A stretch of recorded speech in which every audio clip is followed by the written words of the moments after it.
When I was younger, I used to write letters to Santa and ask him for all types of craziness. Now I'm a little bit older and I can afford a lot of the things that I've always wanted. Thing is though, when you get what you want, it's not always what you expect.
What's going on YouTube? I hope you guys have had an amazing day. My name is Quintavius Oliver, and if you're new here, go ahead and smash that subscribe button, give this video a thumbs up, and hit that notification bell. It's the little things like that that keep this channel going, and I really appreciate each and every one of you for sticking with me over the last couple of weeks. But now I'm settled into my new office, in my new home, so I can continue making the content that you guys have grown to know and love. So without further ado, let's talk about a lens that I have wanted for a very long time. And now I've finally got it. This is my 28mm Summicron Spherical version 1, and I love this lens.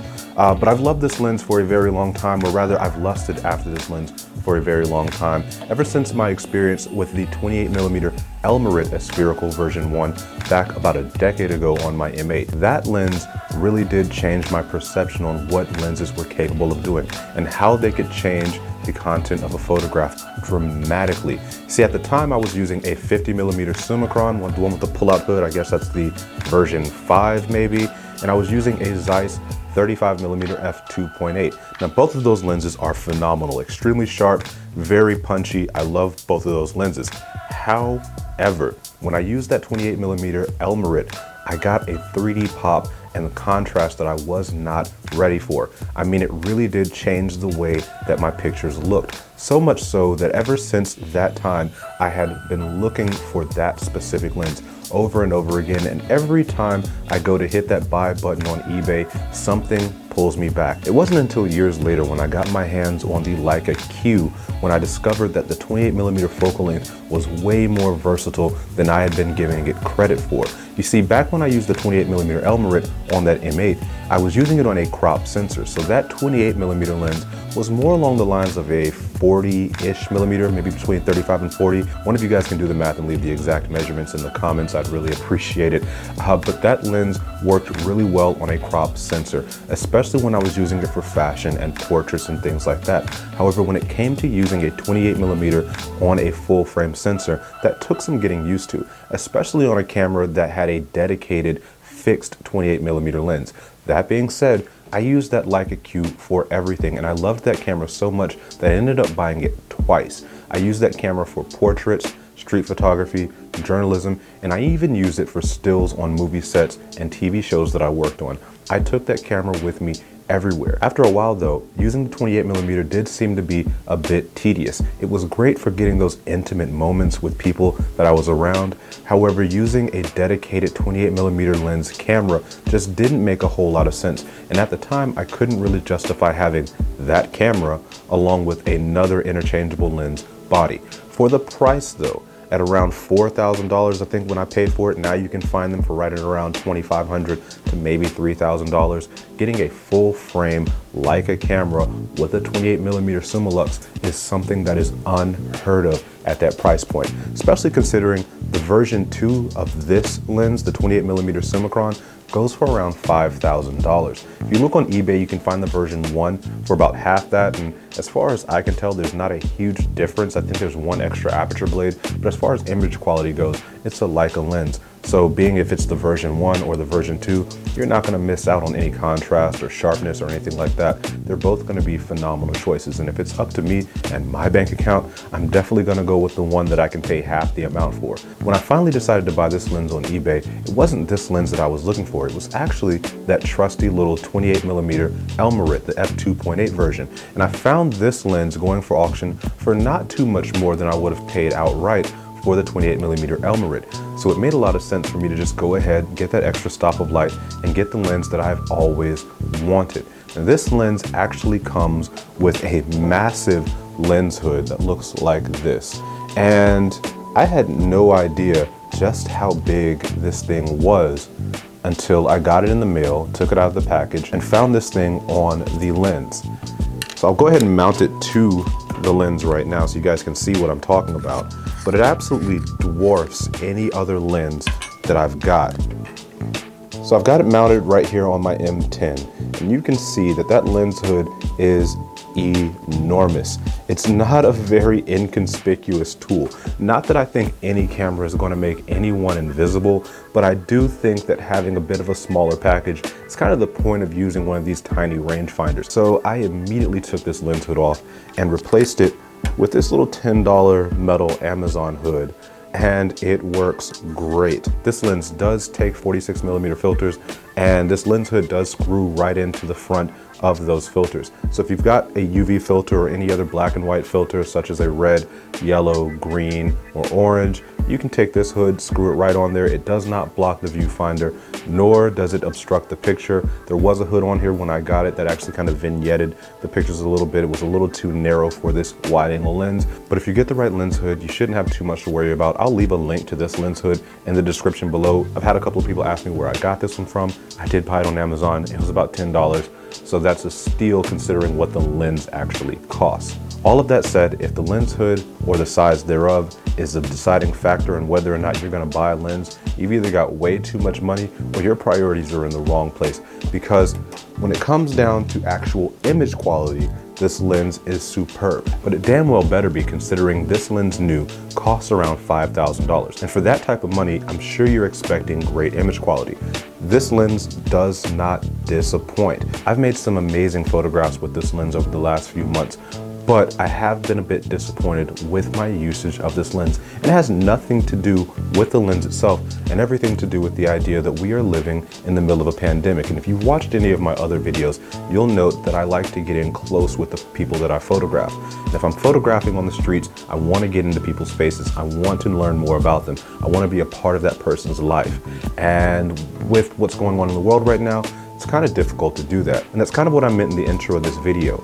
I've got the lens that I've always wanted. And now that I've got it, I can't really use it to its fullest potential. I had a lot of fun running around the streets, doing fashion work, and even working on set with the Leica Q. But that was during a time when the world was moving at a much more rapid pace. Now that things have slowed down, people are staying indoors, and it is absolutely freezing here in Georgia in December, I haven't really had a chance to go out and make the type of pictures that I'm used to. Although there have been a lot of things going on politically that have warranted me going out with my camera and documenting some things that are going on in my city and this country right now. And I know a lot of this stuff can be a divisive subject, but the way I see it, pics or it didn't happen, and this stuff is history. And I'm so proud of the photo community for going out and documenting all the things going on around this country, be it protests, be it pandemic work, being the love and warmth that's going on between families during these trying times. And if you're going to make those intimate photographs, I see no reason in the world why you shouldn't use a 28mm lens, particularly one that fits on a Leica M camera. Hopefully here in the future soon, I'll be able to actually put this lens through its paces. It is a solidly built lens. This focusing tab right here is actually part of the focusing ring. It's not something that's glued on or attached via screws. It is part of that metal, and it does move very smoothly. This lens did have a little bit of play right here in that front part. I don't know if you guys can see or hear that, but I did use these tiny screws right here to tighten that down. And if you've got any laptop tools or any small glasses, screwdrivers, you can tighten those up if you get any play in any of your rangefinder lenses. I don't recommend taking the whole lens apart, but if you do feel a little bit of a wiggle right there, just kind of tighten that screw up a little bit. You won't have any more play at all. Aside from that though, the build quality of this lens is absolutely superb, and I have no doubt that if I take this lens on a trip with me somewhere else on the other side of the planet, this lens will hold up just fine.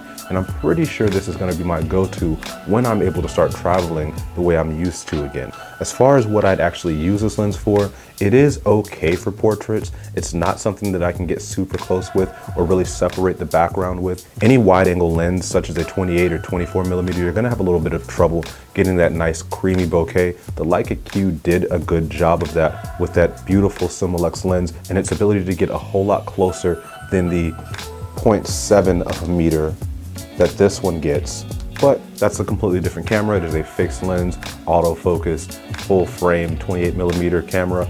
This is a rangefinder and it is limited by the rangefinder's capabilities. And thus I can only get so close before this lens won't focus anymore. Wide angle lenses do have the ability to get that deep depth of field. So if you do find yourself going past that 2.5 foot focusing distance limit, you are able to still retain detail and sharpness if you stop down to say f4, 5, 6, f8, or 11. So you are able to get those intimate moments and get in close. I do like this as a bar hopping camera, something that I'll take out with my friends, something that I'll document stuff with my family, and definitely for journalism. Would I use it for fashion? Maybe if I'm doing some environmental portraits, going out on the street and doing some stuff like that. I think this lens is superb if you want to get a ton of context in your photograph. But if you're trying to separate that background from your foreground, or you're trying to isolate your subjects, I'd go with something a bit longer. All in all, I'm not disappointed with this purchase in the least, though I do wish I had a lot more to go photograph